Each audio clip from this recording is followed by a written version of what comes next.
Today we have the sushi. I'm sorry to the guys online. I can't forward you the sushi, but I can show it to you if you want. David says we should show it. David, how do I turn the camera around? No, Turn the camera around. I don't think I can turn the camera around. Oh wait, hold on. Today I'm really getting a Zoom lesson over here. Switch camera. Okay. But I think it's just going to show a background, so I can't even show it.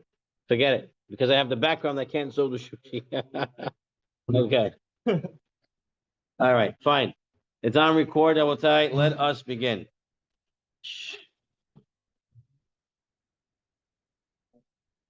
Okay. So we're in the middle of the Hilchot of Muktzeh. And we didn't yet finish. We didn't yet finish the Hilchot of Muktzeh when it comes to Kli Shemilachto Le'Isser. So we have a little more to do here. So what I would like to do is to do a little bit of a chazara. And this way we can finish the entire session of Kli Shemilachto Le'Isser today. Okay. To start the review, Rabotai, we're going to go forward to page 243. At the end of every shir, we have a summary. So we're going to use this summary somewhat to review what we learned last week.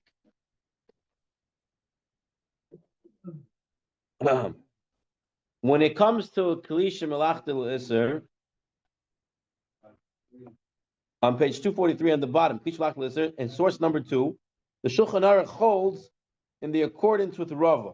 So back up, let's see what Rava holds.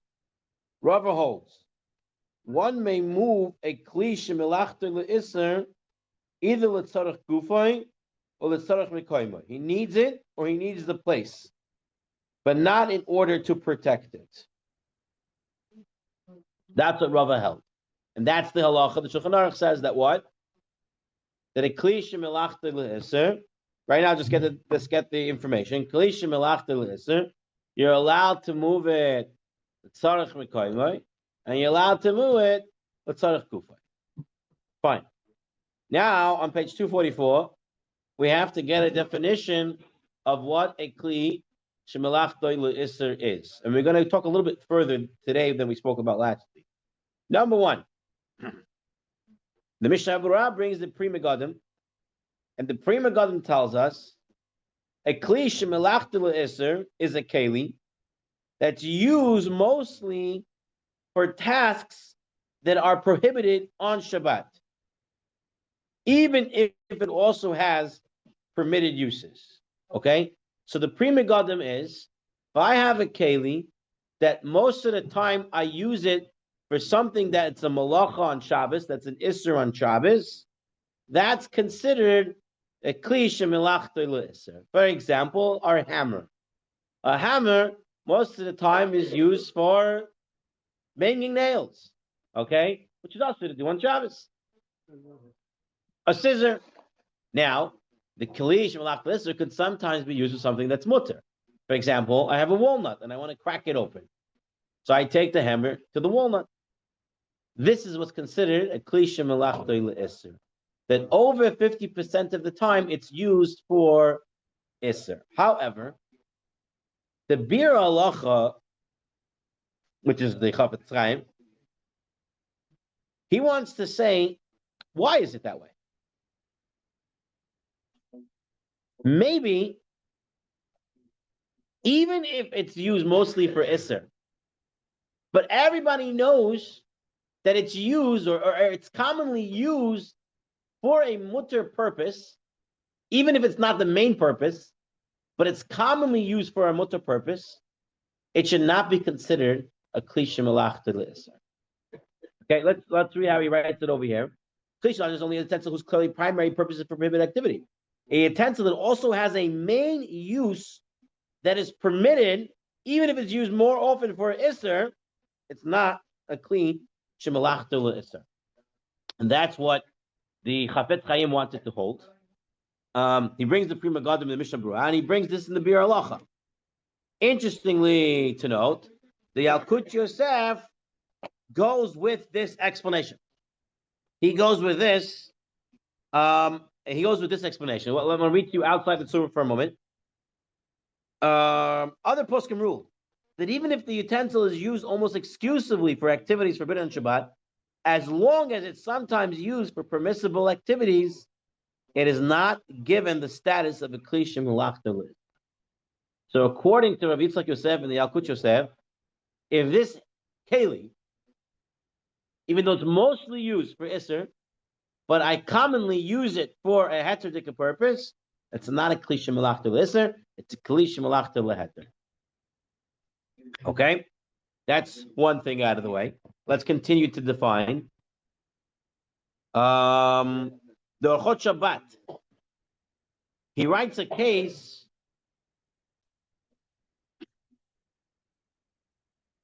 What happens if it's not something that's usher, but people don't do it on Shabbat?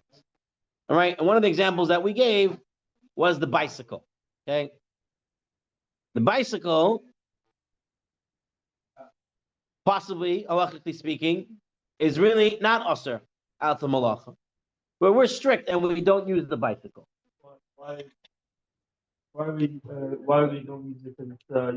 Says the Yalkut Yosef. People, for example, here he goes. It's permissible to move about a bicycle on Shabbat, since the fact that we refrain from riding bicycles on Shabbat is itself an act of hasidut. And therefore, it is not a kli shemelachta l'Isser. So if you're staying away from something because of a chumrah, it's not a kli shemelachta l'Isser.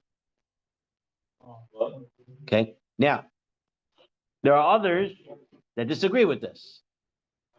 Okay? Now here's another story, another case that we didn't bring last week. Case is as follows. It's a kli shemelachta l'Isser, and it has no heter purpose. Okay? You hear me again? A kli shemelachta l'Isser, and there's no way you can use it for heter. Can you still move it? If I need the place or if I need the thing. Say I need the place. Can I still move it? But is it a kli? Usually we say kli shemelachta l'Isser. It's something that's usher, but you could have used it for something that's heter. Here's a case where you can't use it at all for heter. So turn back to your Tzurba to page 222. Turn back to Tzurba to page 222 and go down to the bottom, the note 6 over there. Okay? Poskim discuss the status of a vessel that would never be used for permitted activity. The Pri Megadim and the Aruch HaShulchan all imply that only a vessel that might potentially be used for heter had a status of a kli shemelachta l'Isser. But if one would never use it for a permitted purpose, it has the status of Muktzeh machmat gufa. Even though it's a kli shemelachta l'Isser, but since it's never used for heter, it's going to not be a kli shemelachta l'Isser. It's going to be classified of Muktzeh machmat gufa, which has different strictencies. Okay, Rav Shlomo Zalman Auerbach also takes this opinion, but the Mishnah Berurah writes that such an item has the status of a kli shemelachta l'Isser. Rav Moshe held the same way. An example he brings here in the Tzurba is a grill. There's no way you're using a grill for a Shabbat purpose, a heter Shabbat purpose. So, according to those who say the kli shemelachta l'Isser that has no functionality for heter on Shabbat is a Muktzeh machmat gufa, it would be in a different category. No one. You are.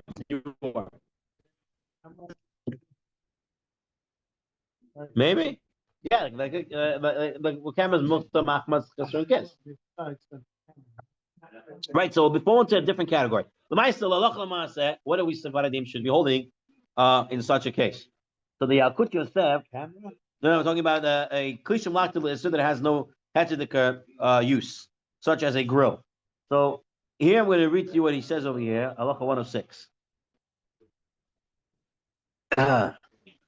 Yesh omrim shekol davar she'ein lo yishimish elu l'mlechas Isser. All right, and kegoin, for example, a wax candle. There is no heterotic purpose to use that wax candle. Right. Okay. Chashiv ki muktzeh machmas gufo, v'lo ki muktzeh machmas shemalach telis. He says yesh omer. Right, so he doesn't say that's definitely the din. Yes, omer usually is Rav Nakson. Is the halacha, no? Not necessarily. Rav Nakson, he writes over here. He writes. What page? Page 234 in the second volume. Page 234, halacha 4. In this sefer. He writes, even if the kli shemach does not have any permitted method, it may still be moved if one needs the space that it occupies.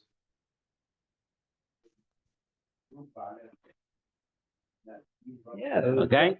So it looks like it's keeping its status of a kli shemach d'Isser. And he's saying it's from Chazon Avadia, Shabbat volume 3. I haven't had a chance to look at it. The pamutim shel Shabbat. Pamutim, the one you put the candles. Yeah. If they're on the table, this is what are you gonna do with it in Shabbat? You have nothing to do with it in Shabbat. So can you move them or not? If you need the makom, they say yes. I think they say you could move them. So we're saying that it's a kli shemach d'Isser. You can move it. Okay. Yeah, but you Fine. need a place. It's on the table. All right, so that's just one ha'ara I wanted to look into. So there is a machlekes there. If it's muktzeh machmas gufoy or muktzeh machmas kliva machto leser. All right. Continuing in our chazara, we're on page 244.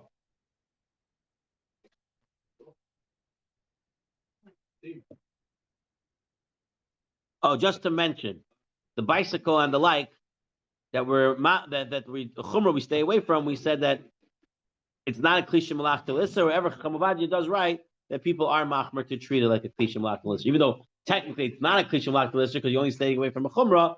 But people are machmer to treat it as a kli shemach d'Isser. All right. Our next situation that we dealt with last week was, what about weapons? Are weapons a kli shemach d'Isser or not? What? Yeah, but not all weapons you can kill people. Yeah, but people. Well, a gun Listen, a gun but is for protection. if you are So- if you are in a dangerous place, They might get if We you here are- last week? if you are, Good. if you are in a dangerous place, But so Very good. it's, Rafal was, they're he- high by him. He said it the right way. Very good. Okay. Well, wow, we got some Smirnoff ice here as well. We'll try and dig in over here. Got some good stuff. All right. So is a weapon kli shemach d'Isser or a kli shemach d'Heter? That is the question. So Chacham Yitzchak Yosef says a weapon is a kli shemach d'Isser. Rav Shlomo Zalman Auerbach, he wants to say that no, it's a kli shemach d'Heter. Why? What do you define the function of a gun? If you say the function of a gun is to kill, then killing is asur on Shabbos. It's the malach of sheichet. So then it's a kli shemach d'Isser. If you hold, like Rafi was saying before, that I'm not needing a gun to kill somebody, however, a gun is a deterrence. The guy sees the gun and he gets scared of it. So is that the function of the gun? You know, I years ago I was in Yeshiva Torah, and there was a public school nearby, and there was a lot of students, especially you see the public schools, they have police there, school safety officers when they're coming in and they're leaving. So we had the yeshiva was 2 blocks away, so sometimes their fights would come in front of the yeshiva. They left the building of the public school, and they would come in front of our yeshiva. They would still be fighting. One time, one of the boys had a Hatzalah radio on him, the big ones, the nice looking ones. And these guys from the public school were fighting outside. And this guy walks out from the yeshiva and he has the radio on his side. And these kids see the radio. He's a cop. He's a cop. And all of them dispersed and there was no more fighting in front of the yeshiva. All right. So what I'm trying to say is that it's a deterrence, right? You see a gun. You see, it's a deterrence. So says Rav Shlomo Zalman Auerbach, since it could be considered a deterrent to stay away from, it has a heterodic purpose, so it's a klisha malachte leheter. Rav Dov Lear also wants to see it that way. Now, even according to Rav Yitzchak Yosef and others who say it's a klisha malachte leisser, again, if the situation in the area requires for the people to walk out with guns for safety, then it would be allowed. Of course, you have to have an Erev to be able to go from place to place. Today, all over Israel. All over Israel. You need it. Right. Because you never know for where's the terror is going to come. Usually from underground. But that's true. But where about us in America? So last week, I believe Lavi was telling us that he has a relative that's a cop, and he didn't get a headset to walk around with the gun on Shabbat. So, brother, okay. So you have ages about this matter. So anyone who feels that they need to carry a gun needs to ask an appropriate competent rabbi who deals with the safety of the community to find out if they can walk around with it. So definitely you need to have an Erev. And whether you can walk around with it or not depends on the situation the person is in. Okay. Now, the next thing we'll dealt with as we continue is what about electrical appliances? Electrical appliances that are plugged in. Let's talk about a fan. Talk about a fan. Okay? So you have a tower fan or one of those revolving fans. Right. And it's plugged in on Shabbat. Okay. Now I want it to blow this way. I want it to blow that way. I'm picking up the fan. I'm not pressing any buttons. No, it's just a fan. Can I pick it up and move it? Yeah. If it's a klisha malachta l'isser, and if I need a tzarech b'kaimer or tzarech gufay, I need the place that the fan is standing, or I want it to blow on me, tzarech gufay, so I can do it. But if you say, yeah, or if you can say perhaps, since electricity is usher, and it continues to feed off the electricity, perhaps moving it is an issue. So, la'alacha we say that it's a klisha malachta l'isser, and you're allowed to move it tzarech makam and tzarech gufa. The electricity that keeps feeding it is not significant here. The keli is not doing any melacha that's usher. It's blowing wind. Okay, the keli is not doing something that is usher.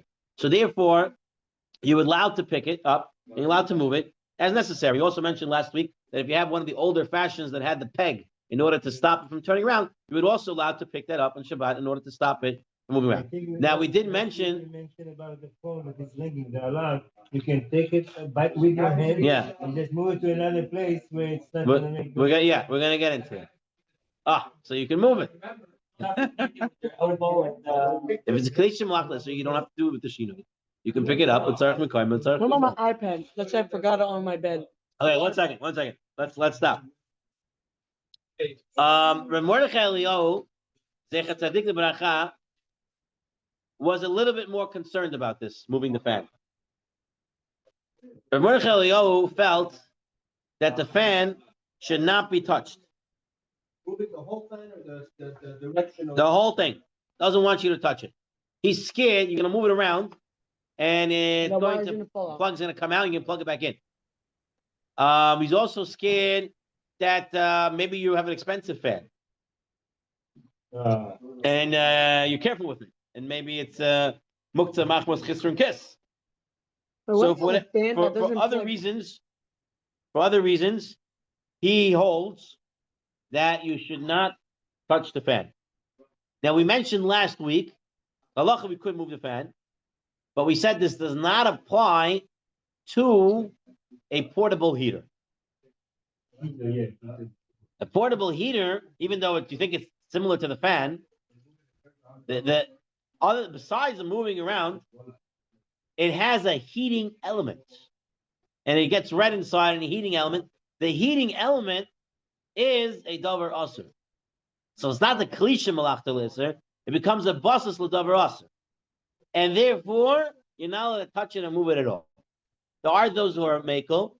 And say that it's meant to be used this way and it's okay and stuff like that. But it's brought down the Yalkut Yosef. You should be machmer. It's a basis l'davar aser, and you're not allowed to move around the portable heater. So if you have a portable heater that you're using, one of those space heaters and stuff, you set it and you forget it. You don't move it around on Shabbat. Okay. Over the week, I got a question about hearing aids. Hearing aids. Yeah, that's important. How do you use a hearing aid? Is there an issue with hearing aids? That is important. Okay, so I have. You're not gonna like mess around with it if you have. okay. I'm gonna read the Yalkut Yosef. Let's hear. I'm gonna read the Yalkut. Rafi, come. Okay, I'll get more sushi and let's go back. Come on. So, and we read it. Let's read it. A hearing aid may be handled on Shabbat, and someone who needs it may also put on special eyeglasses that have a hearing aid built into the temples. He must make sure to leave it turned on when Shabbat begins. Okay, the electricity starts from before. What happens afterwards, we're not worried about. And even if the batteries die out, you're not allowed to switch the batteries on Shabbat. Right. So you have to have extended batteries or whatever. I don't know how long they last, but it has to be on. So you can't charge it on Shabbat, right? You have to have a charged battery that's going to last you. Now, you're allowed to take the hearing aid off when you're going to sleep or whatever it is, and then you're allowed to put it back in on Shabbat as necessary. Okay, make sure the buttons and schmuttons you're not going to touch or whatever it's like that. But that's the way to use the hearing aid. Now, there is talk amongst the poskim about talking to a person with a hearing aid. Okay, so hearing with the hearing aid is not a problem for the person. Right, it's a microphone. And microphone amplifier and speaker. Right, so the issue for talking into it is that we're using it as a microphone. You're not allowed to use a microphone. So some poskim say never talk directly to a person who has a hearing aid. Okay, you talk amongst people, and they're there and they hear you. However, other poskim say that's not an issue, and for whatever reason, it's become like part of it's the not body. considered a microphone. Part of the body. So poskim say that you're allowed to talk to them straight up, but also say if it's questions of kavod abrius, we rely on these people who say rely on these poskim who say it's not an issue of a microphone, and you can talk to the person directly. But just wanted you to know that exists such a daya that it's an issue. It has to go to the brain waves first. That's the Before it gets implant, the processed. cochlear implant. Okay. Lamai said that's what he says over here in the Yalkut Yosef about a hearing aid. Okay. Now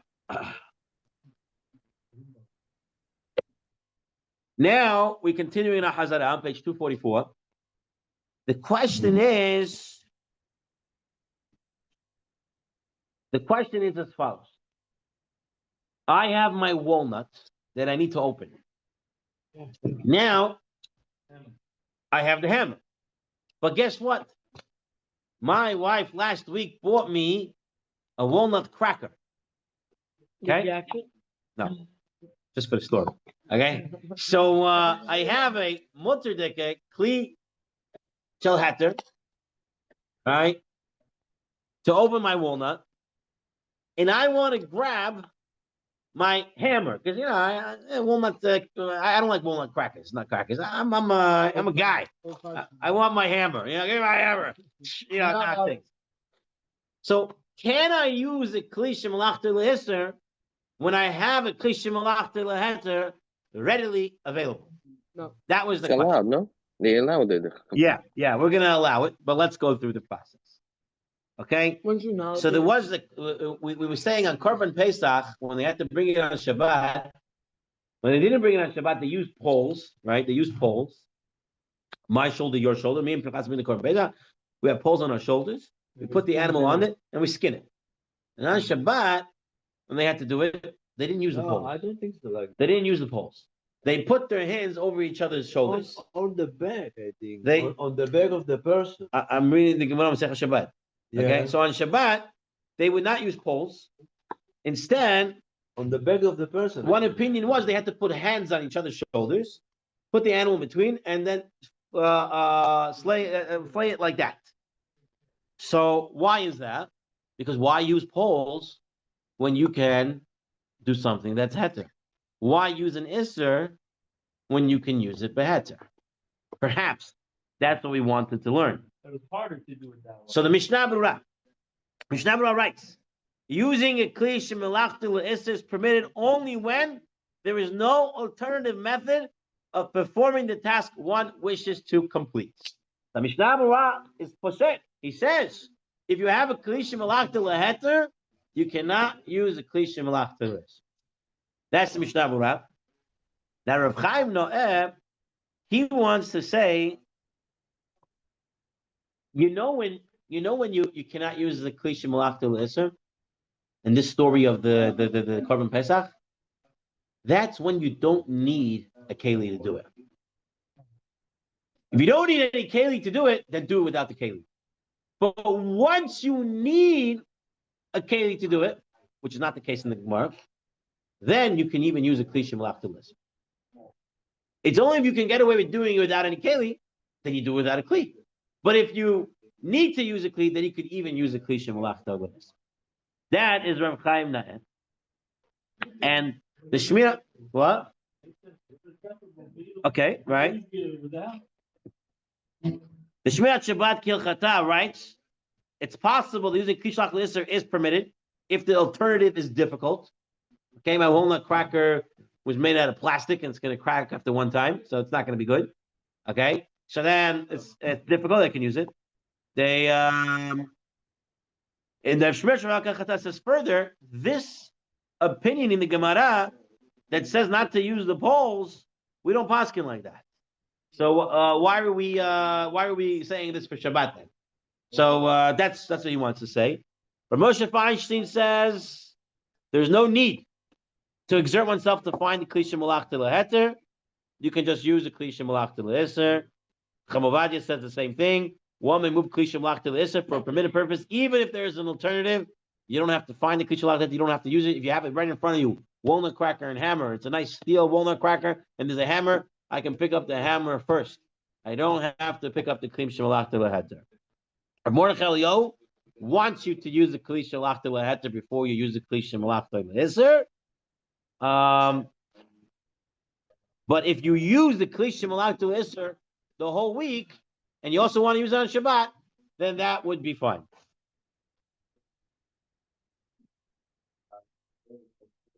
Okay. Now we're going to turn back to our to where we are in the middle of the Tzurba. So we finished the Hazara. We're on page 232. We're on page 232. Okay. First thing to know,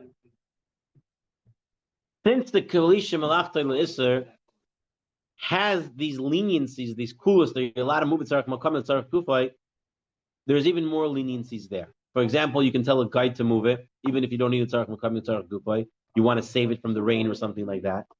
In fact, you can even pretend that you want to use it and move it. Okay, you can even pretend you want to use it and move it. You can even move it if you're going to plan to use it later in the day. So it's outside raining, and I'm not going to use it now, but in 5 hours I want to use it. You can move it now already. There's a lot of leniencies that go along with kli shemelachta le'isr. Right. So here in the Yerushalmi, the Magen Avraham brings, it's permitted to move kli shemelachta le'isr, even if one's main intention is to move it from the sun to the shade. But he has a side intention of a permitted use. Really want to get it out. So you're pretending, using it later, asking a guy to take it out. It's all fine when it comes to kli shemelachta le'isr. Okay, now the Orchot Shabbat, this is what Pinchas was talking about. The Orchot Shabbat says, Muktzeh l'shloich b'yom tov matana l'chavero, kasher roitzu l'samecha, you want to make him happy. Af im matana hi kli shemelachta le'isr. The kivon that you're making him happy, b'matana zu, havi kishimesh l'tzarech kufay. That's supposed to be considered tzarech kufay. It's a huge chiddush. I don't know if I'm comfortable. I mean, he writes it, but I couldn't find the parallel halacha in the Yalkut Yosef that says you can do this. Yeah. Right. He's looking for iPhone and we send it to him and say, "Wow, that's what I've been looking for 3 years." Whoa. So Rami says, good. He says, we can't give matanot on Shabbat. So what's happening here? So he's quoting for him before Shabbat, and now he's sending it to him. Right, he says that could be considered tzarich gufo. So like giving him something that could be first like what? Like An iPhone. no, but An iPhone can be used as an alarm clock, right? Right. An alarm clock is okay, right? It goes on. It's gonna go on. It's gonna be a problem. Look at it now. You look It's gonna be a problem. But let's say the old phones, okay? The old phones like this. that didn't go on and do all these fancy things. Hey, right. Let's do the next two halachot. A fan that's blowing and it's disturbing, so you can also move it. So it's not just that I want it to blow on me; it's also if I want it not to blow on me. It's no problem. We know this. And that's a tzarich gufo. We know this. Okay, Because let's say it is. It's really you are not doing. He writes anything. out. He says, You are not stopping tzarich it. b'kaima. You need the You place. are not stopping it. You're not doing it. You're just moving it, and nothing gonna happen to it. You have to make sure it's nothing gonna happen. So moving it to me is tzarich gufo. Moving it away from me, it's tzarich b'kaima. About the not cleaning part. We're gonna get into it again today. Okay. Right. Yeah. So we'll take a look at it in a minute. Very good. What about a telephone? He writes over here, telephone that's using the hand, that during the week is using as an alarm clock. It happens to start ringing on Shabbat, you're allowed to move it if it's disturbing you, because it's tzarich mekamai. Okay, so obviously there's no other issues here of it going on and turning on and stuff like that. But He's talking about the old version, the flip phones, because the new ones you touch it right away, it's start and it's gone. So it's going on and off and on and off. okay, take a look at note 20, Rabotai. Note 20. Footnote 20. The Shmirat Shabbat Kichata site some poskim also agree with the ruling that tzarich mekamai includes cases where the mere presence of the item in the location bothers him, even if he does not need that space. Okay, so how do you define tzarich mekamai? Tzarich mekamai means I need this place, or tzarich mekamai means this is bothering me being here, right? So Shmirat Shabbat brings out that some say this way, others disagree, and maintain that tzarich mekamai is limited to cases where one actually needs the location for some reason, but not just because it bothers him there. There's a table, and he's not. Only let's say two people. He wants to eat on the table. The other side of the table, he's not gonna. No, he doesn't need that spot. But there's a scissor there, or whatever. Right? Is that considered tzarich mekamai? Is it because you actually need that spot, or is it because that scissor there is bothering you? Okay, the guy needs a table, and where he's sitting, there's a hammer on the table, so he can move the hammer because he actually needs that spot. All right. And Rami's other example: this guy got a long table. At the end of the table, there's a hammer. Do I really need that spot, or is it just bothering me? That's the question. Is that still tzarich mekamai or not? So we'll take a look at the Alka Joseph. What the Alka Joseph brings the halacha. We'll try to see if we can get it from here. Someone wishes to clean up the house. Guests are arriving, and there are items in the category of klishim malachtalis are laying around. The fact that the house owner wishes the house to appear tidy is not grounds to permit moving those items. The guy wants to clean up. Guests are coming, and he has klishim malachtalis on the floor, and he wants to fix up the house. He says it's not considered. You're not allowed to move it. It's not considered tzarich mekamai. Instead, he has to move the muktzeh with the shinui, with his elbow and stuff like that. He cannot pick it up straight up. If necessary, he moves it with his foot. This green apple is falling a lot over here. Hey, don't say that. I like the green apple. You like it? It's the only flavor that you guys open. Okay, so open the other one. Yeah, Okay. yeah, but no one's drinking it. Besides me. Okay, so he writes over here, people who move the muktzeh items with their hands, you hear Lavi? He's muksing it and moving in the actual muktzeh, the klishim. In this case, for cleaning up, have a basis in halacha upon which to rely. So you have these poskim who say that tzarich mekamai is also if it bothers me there. Yeah. Yeah. You have those who are mekel, and you have masha yismach. So if you're going to moving around the elbow, and the guests are already going to be there, right? You're not going to make it in time. Say yesh l'masha yismike. Take it up with your hand, if necessary. I want to take a look at Rabbi Naksona, how he brings the halacha by him when it comes to this case. He writes as follows: one may move a kli shemalach to l'isser if it's in one's way or is blocking access to get to a permitted object. If it's in your way, right? If it's in your way, then he brings that you cannot move it to clean the house, but you can do it with the shinoi. He doesn't bring that you can be meko, all right? But the Yalkut Yosef brings the yesh l'mal sheyis. Fine, that's in Tzarech Mekamai, a little more in depth than last week. All right, now we come to what we have not yet learned in the Kli Shemalach L'Isser. Okay, let's start with the Gemara.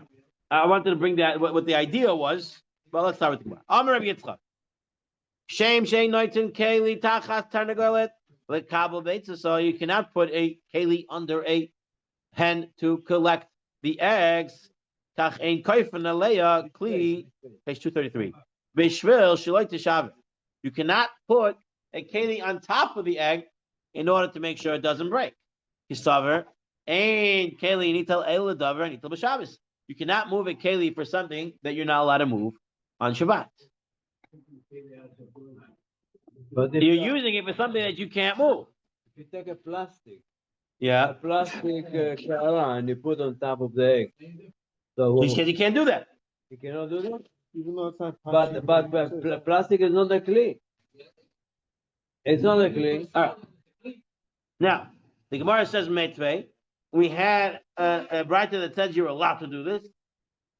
So how could it be? So the Gemara answers, B'shani b'tzarach l'mkoymai. It was okay when he needed the spot. What does this mean, if needed a spot? So look in Tosfot. Tosfot is source 32. Ve'im hitchil l'taltiloi b'shvil shitzarech gufoi oilum koymai muter l'halichoi afilu b'chedro im yirtzeh. He's allowed to move it anywhere he wants once he picked it up. So in the case in the Gemara that says you're not allowed to put the keli on top of the egg, and then in the Gemara says you're allowed to, you know why you're allowed to in the other one? Because he already picked it up a heter. He picked it up with Tzarech Mekoymai. Okay? He didn't want that pot being there, or he needed to put something else there. So he picked it up. Now that he picked it up, he can put it down anywhere. Okay? Yeah, but you pick it up. Take a look at the Shulchan Aruch. Pick it up for the egg. What do you mean? Kalisha Malaktalis, or Mutter Latatula on page 234. Ventar Gufa, Ventar Mekoymai. A Mutter Loi Lito Misham, Vilanicha Be'eza Mokim Shir. He's allowed to go and put it anywhere. You would think a Klim Shalachtalis, you told me I could pick up the hammer because I need that space. Maybe I pick it up, I get it out of the space, and I have to put it down right away. That's not the halacha. The halacha is you can pick it up, and now you can walk with it anywhere you want and put it down wherever you want. You don't have to drop it immediately. Picked it up, you're allowed to move it now. Says the Magen Abraham. Magen Abraham even goes further. He says, "Venerally, the afilu shachach." The guy forgot. Forgot his Muktzeh, forgot his Shabbat, whatever it is, and he picked it up. Rashayla taltelo yoter. He continued carrying it. Right? Remember, this goes back to what we said before. Since there's an ingrained leniencies in the Kli Shemalach L'Isser, we continue to give it leniencies. So here, the guy's not allowed to pick it up. It wasn't the Tzarech Mekameh, it wasn't the Tzarech Gufay. He picked it up. You can continue moving it and put it down wherever you want. The Ramah brings down an interesting case. Someone left his purse on Shabbat. It's still on him. His kisoi, I love Shabbat. If he's in the house, he can walk to a private room and unties his belt, and he can place it somewhere secure. What kind of belt is it? It seems to be a money belt. Purse. Louis Vuitton belt. We call it that. The Gra says no. He basically saying since it's still on him, he can move it to the place that he wants and put it down. Right. The Gra says the Gra's lashon is What? Right. Because this The is Shah, the clear other of case, Rabbanan. it's tiltul beheter. The clear of Tiltul Rabbanan. beheter. Masha Enkan, Kekakan Shebe So he wants to say that it's you can't do it.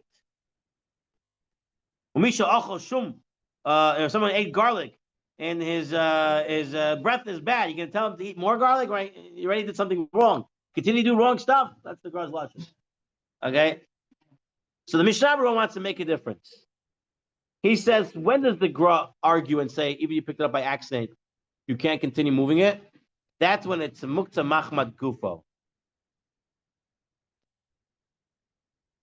That's it. This only applies to Klisha like this or not.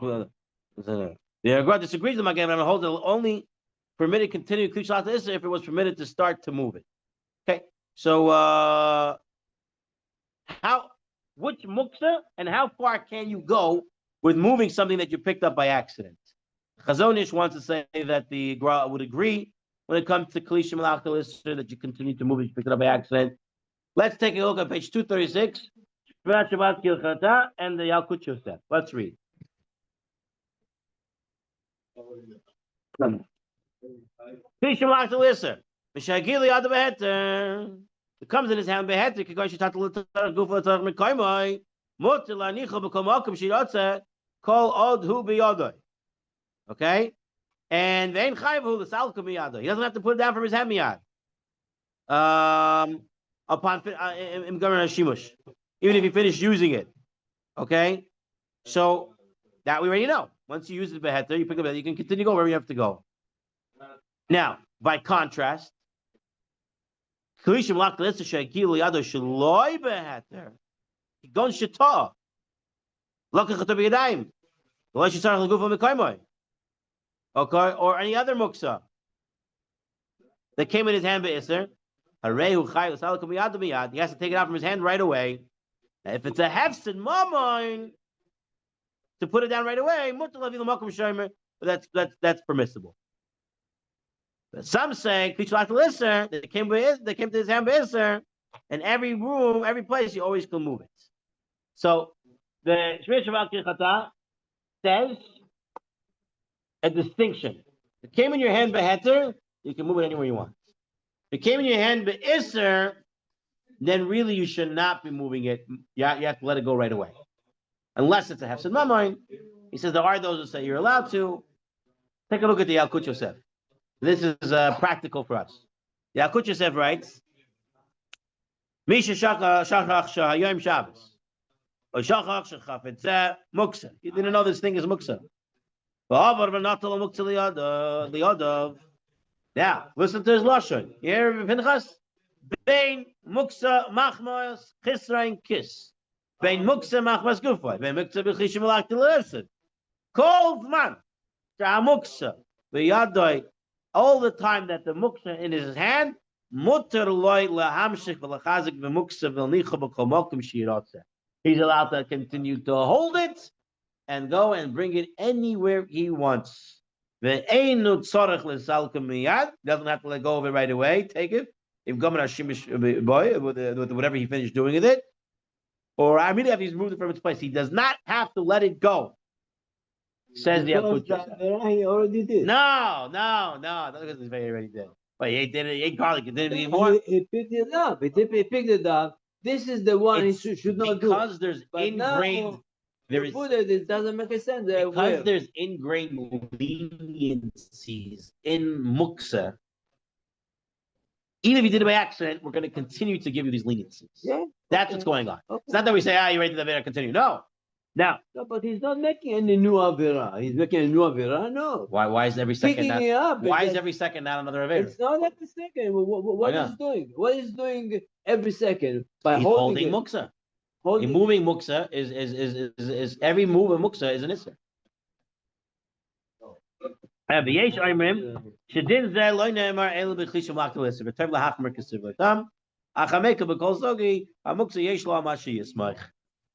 that is the din for any muktzeh. Is that what? You picked it up by accident, you can continue moving it and putting wherever you want. Okay? That's the halakha l'maaseh. Now, there is another heter. Something's not gonna get broken. Right. Once it came in your hands, it came into your hands in any such way, you're allowed to move it to where you want it. Why? Why are you allowed to move it? Because there's ingrained leniencies. There are kulot that were established into Muktzeh. Even though you didn't go the right way about it, those leniencies continue to expand for you. So it's going to be the same thing if It's a derabanan. So they are able to put in these kulos in there. So it's the same thing if you take a fire and now you have it in your hand and you can go any place you want. The same thing, no? No, fire is a davar. Fire is a davar. Of Muktzeh is davar. No, Muktzeh is Muktzeh. Okay. The what? Hamim, they say it's davar. That's it. Like you're saying, put it in the oven right before Shabbat. You say, okay, ready, put it in there. So I'll leave it in there. The halacha by Muktzeh this is the halacha by Muktzeh. That's it. You picked it up, you can put it anywhere you want. All right. This is the way the Rabbanan set it up. All right, now moving a klisha malachta l'isser together with the permitted object. Another kula that exists with klisha malachta l'isser. Okay. They had this meducha, is that the way it's pronounced? Yeah. A mortar. So if it has garlic in it, and yesh, how do you say it? Medocha. Yesh ba shum. So if you have their garlic, metaltalinota, you can move it. Okay, it's a klisha malachta l'isser, this mortar. But if you have garlic in there, you're allowed to move it. Vimlav, if you don't have the garlic in there, you're not allowed to do it. You're not allowed to move it. Now, what case is this? Obviously, if it's a klisha malachta l'isser, you're allowed to move it. Right? So what do we talk? What does it make a difference if there's garlic in it or not? To go from the sun to the shade. Says the Rosh.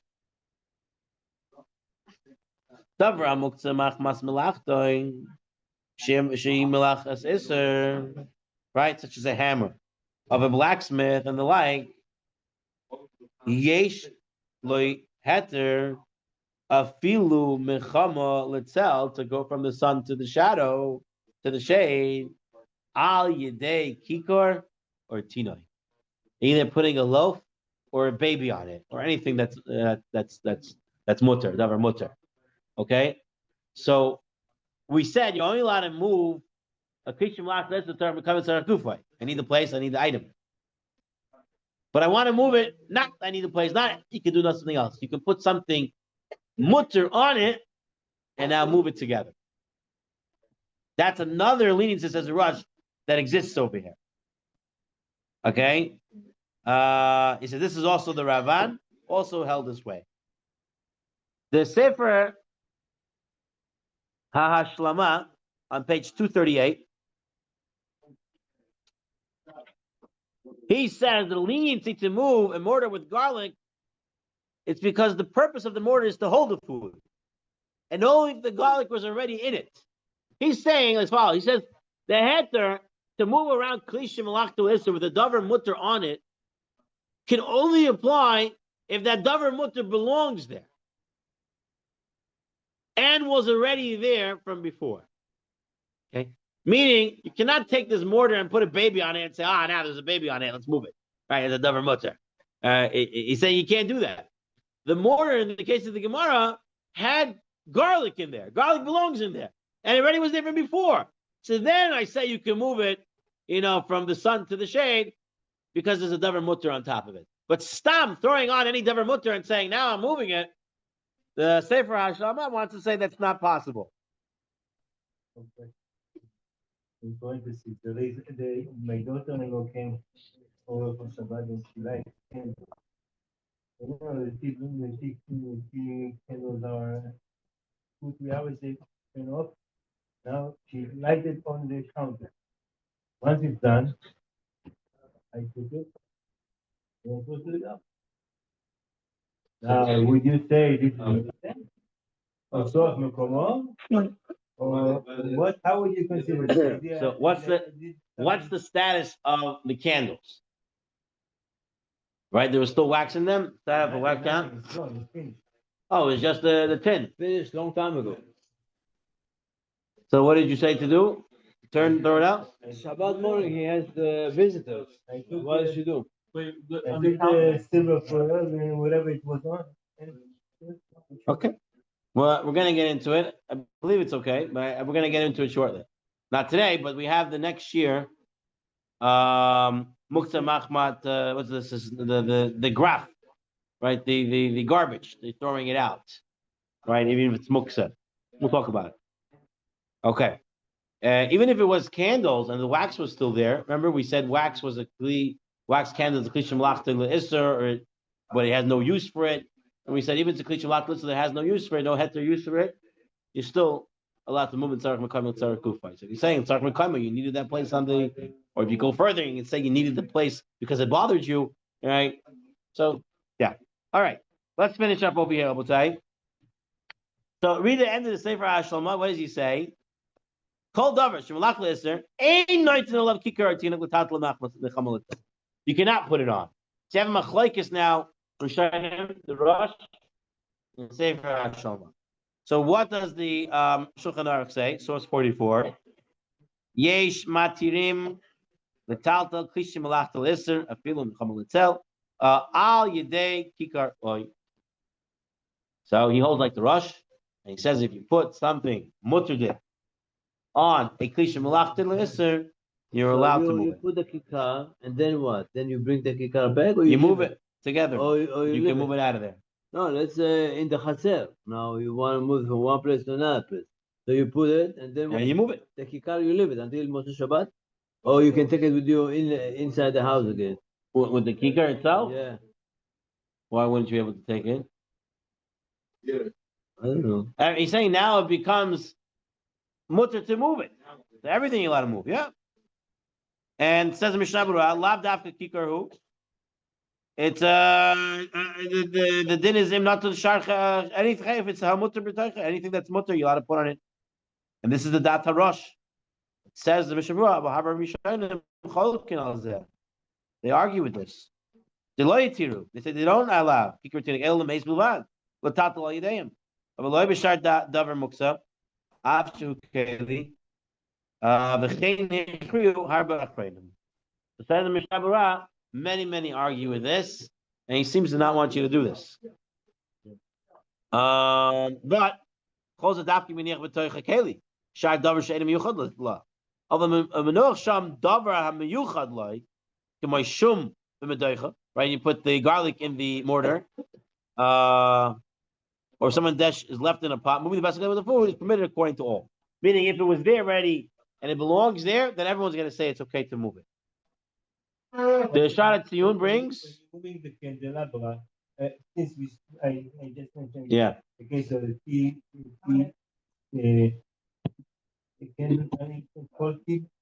light. Can you move the candelabra also? In the middle of the table. And I know I've heard before that you have to have a bread and to take the plate in the whole magash. What is this? First, you have to find what's the status of the candelabra. What form of muktzeh is it? But this the candle. The burning candle. Once we define what the candelabra is, we'll define what we can do with it. Now that the candles are all burnt out, can you move the candelabra? It's a good question. That the Shem will get into it. We'll look. With the tea lights, we said, okay, it's not a big deal, okay. Yeah. So let's go one step further. Okay, so let's go one step further. So candelabra is happy, everything is finished. Who has a candelabra that moves it around on Shabbat? We have? Not They move it, they pick it up, they need anything on it? That's what I heard also. So they're saying it's a klisha malachtoi l'eser, and they're not moving it. So they want to put a ring on it, a piece of bread. put a bread on it, so they put a double mutter, and now they move it. But if you're saying you need it, so if it's defined as a klisha malachta l'isser, Is it issue to have candle, Shabbos candle on the table? Why do I call it issue? I'm saying if we're holding it as a klisha malachta l'isser, then if you need a tzar mekam tzar gufa, you can move it. And if you have it not tzar mekam tzar gufa, you can put something on it. The Sha'ar Tzion brings from Reb Zalman of Liadai that in the case of significant loss, one may be lenient. He says, "Never have said you're allowed to put something on it." Orcha Shabbat Malcolm Hefsen Meruba Mutal Taltal Gat Teishu Lakla Zer Af Shaloi Letzar Gufay Umikaymai Imaniach Agav of Mitzad Chafetz Amotir Betaltal Betal Odav Machal Bechayotzabai Mutaltat Shem Yachad. You can move both of them together. So it seems to be the candelabra is being classified as a klisha malachta l'isser, right? The malachim for isser is to hold a candle that has fire. Okay, so if you want to move it and you're not moving it for tzarech mekayim gufoy, and my question is why? If you're saying you're doing it to clean, why is it not considered tzarech mekayim? Unless you're holding tzarech mekayim, I really need a place. And if I just want to move it out of the way, that's not tzarech mekayim. So therefore, go put some food on it. So I'll use that heter as well.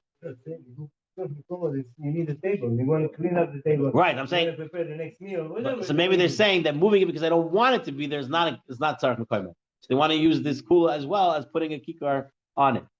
Take a look at the Chazon Avadia. Klish melachta l'isser v'roitz l'tatel l'mecham l'tzel shel yignav l'yavesh shouldn't get stolen, shouldn't get lost. Mutter l'tatel al yedei shitan olav kikar lechem. Oy klish melachta l'heter. Then he can move it anywhere he wants. So that's the Chazon Avadia.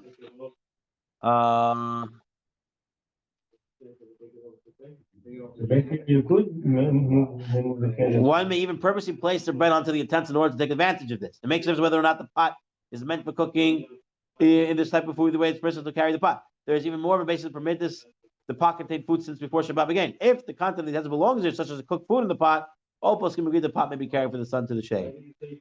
But items that are muktzeh machmat gufoy may not be carried at all, even if there is a loaf of bread or a child sitting on them. So you have to really define what is a. So here, remember in the list he gave us, the klisha malachta l'isser is a stove, a paintbrush, empty frying pan, pencil sharpener, sewing needle, eraser, umbrella, electric lamp, kerosene lamp, nails.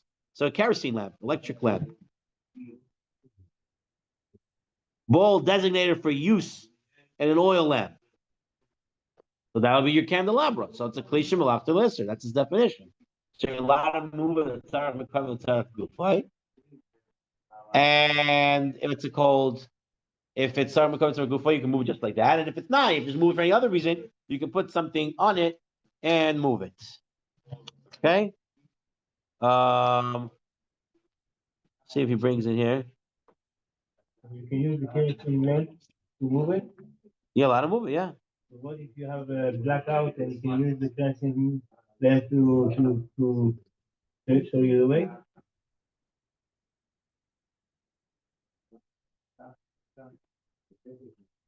Well, see over here, writes fly swatter is a klisha malachta l'isser, an umbrella, scissor and nail clippers, poultry shears, laundry pins. And that's some of the things he says is klisha malachta l'isser.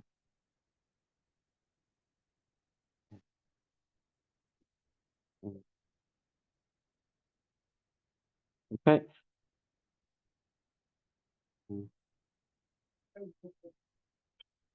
All right, fine.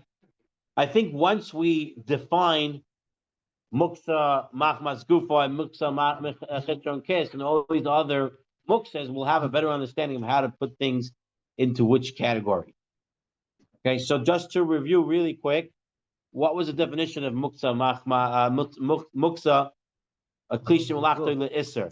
What was the definition? It's an item that's used for isser, a keli that's used for isser most of the time, or primarily for.